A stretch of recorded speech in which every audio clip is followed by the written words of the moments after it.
Alright, what's good, guys? Today the topic of interest is how to get out of the friend zone and how to stay out of the friend zone. So somebody actually initially asked me this question, so I will answer it to the best of my ability. Okay?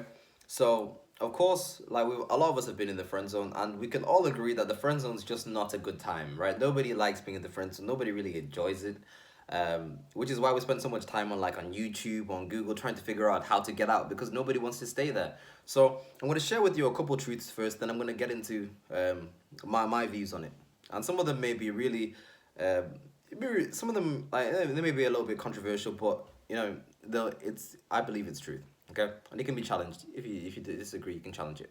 Now, what I want you guys to first of all to understand is this: is that the friend zone is not a place that you put in. So a lot of us have this perception that I'll put in the friend zone and I'll stay there. Now, the friend zone is actually the crazy thing. The friend zone is actually a position that you put yourself in. Okay, you put yourself in the friend zone. And the crazy thing is that when you perceive it that way, it means that if you put yourself in the friend zone, it means you can get yourself out of it. Okay, so it's actually a very, very empowering way to look at it. You put yourself in the friend zone. Now, from what I've seen, especially from dudes, the number one reason that a lot of men end up in the friend zone is simply because they don't live authentically. So it's bigger than just the friend zone. It's bigger than this. It's just an authenticity issue. You don't live out your own truth. You're not honest with yourself. A lot of us lie to ourselves. You're not honest with yourself. And what I mean by that is this: a lot of dudes end up in the friend zone because when they see a girl that they like she's a 10, she's fine, attractive, good hair, nice teeth, right? She's a 10. When you see that girl, rather than being honest and direct with your intentions for that girl, you conceal them when you try to go to her with friendship. You try to become a friend. You're like, you know what, I'll be pally pally and I'll get real close to her. And then when I get real close to her, we'll bond together. And then eventually, I'll spring up and then we'll fall in love. And that, as much as that idea may be nice because you see it in the movies and sometimes, and like in the movies it works, in reality that's just not how it works. Because guess what happens when you do that, right? You end up in the friend zone and you become the emotional therapist, right? They start telling you all their problems and they start telling you about the guys that they're dating who aren't good for them. And then they'll say this to you, and then they'll say like, oh, you know what, I just wish there was a guy like you. I need a guy like you. But guess what, you'll always be like that guy that they would like to date, but they never will. They never date you. They never give you the time of play, right? You'll be like the little brother or the little friend on the side because you weren't direct with your intentions, right? They won't go for you. And that's just reality. So the number one rule to live by, if your dude is this, is that you must never be a female's friend unless you're totally okay with being her friend and nothing else.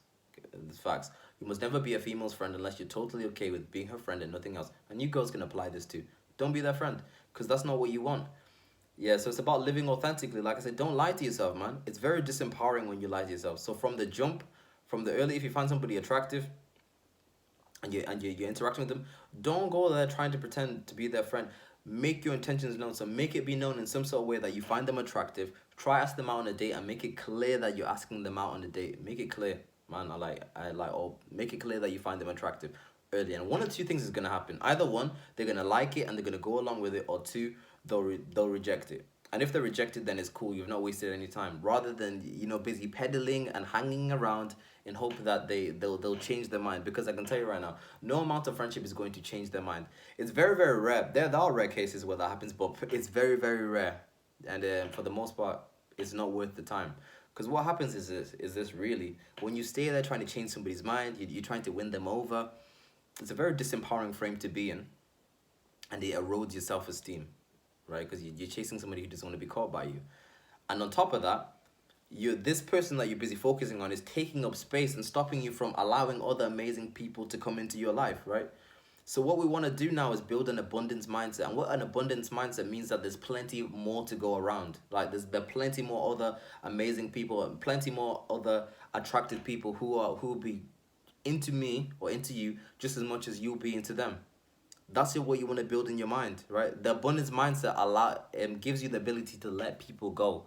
You can let people go. You don't have to try to take ownership or try to change their minds. If they want to be in your life, they'll be in there. If they want to date you or they want to do it, they'll do that. If they don't, that's fine. You let them go because you realize there's plenty more. There's plenty more. And when you develop that mindset, you develop that way of viewing the world, it's amazing. You actually attract more to you, right? So that's what you want to do. You want to develop that abundance mindset. So if somebody's not into you, you dip.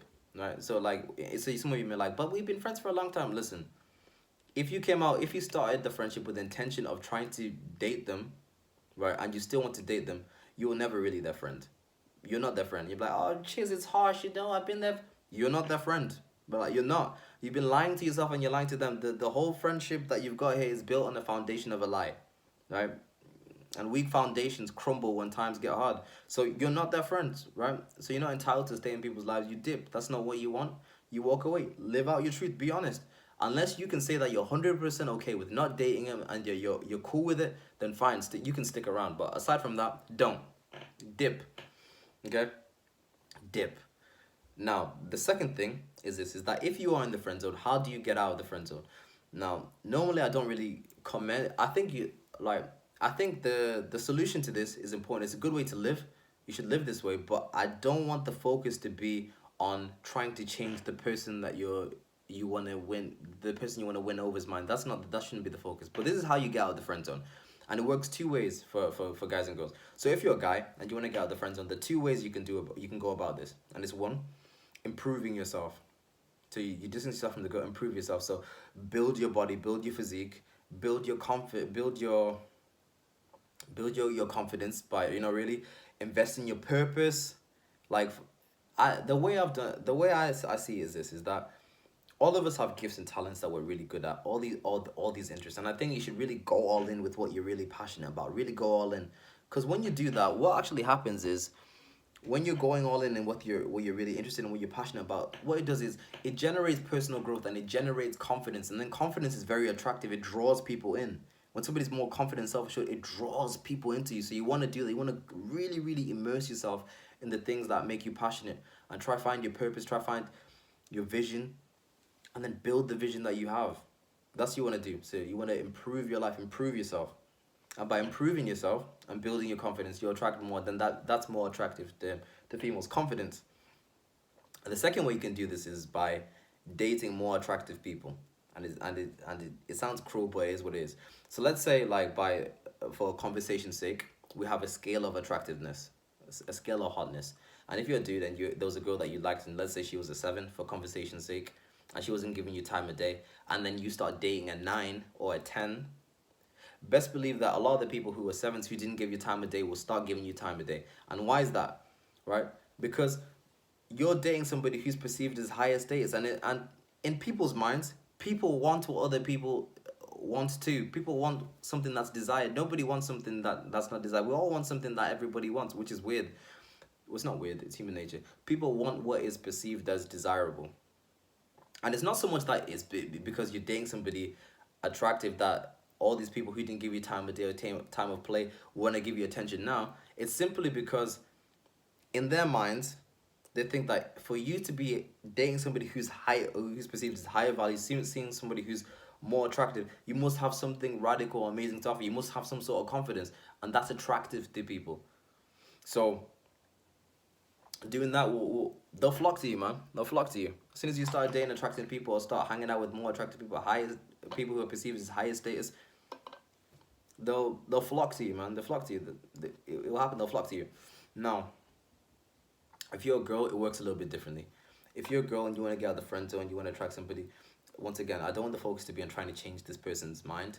That's not what we're trying to get about. But the way you do is, men are visual, so you need to improve the way you appear, right? That's what's going to attract people. And then, of course, if you got the personality as well, people will stick around. But initially, to attract them, man, visuals. We care about looks, right? You can be like, but I have a lovely personality. Personality is cool too, but initially, looks are important. So you want to start wearing things that look good on you, right? Start going to the gym, taking care of your body, getting your dress sense right, makeup, looking nice, smelling nice. That goes a long way, man. That will attract people to you. And some of the people who maybe weren't attracted to you at the time or didn't give you the time of day will begin to start giving you the time of day. And even if they don't, you start attracting other people to you. So it's about looking after yourself and improving yourself. So once again, the whole focus really on this video is about us living our truths. Living out your truths. So if you're a dude, get out of the friend zone, man. Get out. If friendship's not what you want, dip. Right? Live out your truth and be authentic. So that's my answer to that. I hope you've enjoyed it. Take care, and we'll speak again soon. Bye-bye.